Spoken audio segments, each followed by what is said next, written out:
You ask Tiger to solve. This deals with linear equations with one unknown.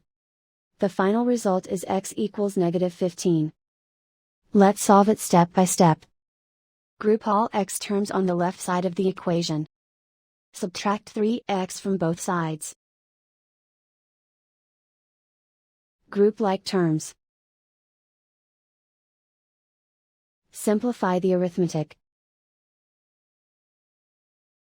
Group like terms. Simplify the arithmetic. Group all constants on the right side of the equation. Add 10 to both sides.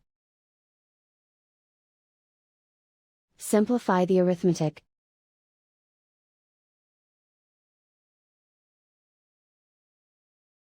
Convert the x into a positive number. Multiply both sides by -1.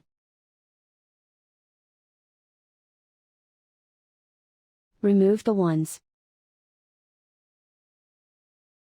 Simplify the arithmetic.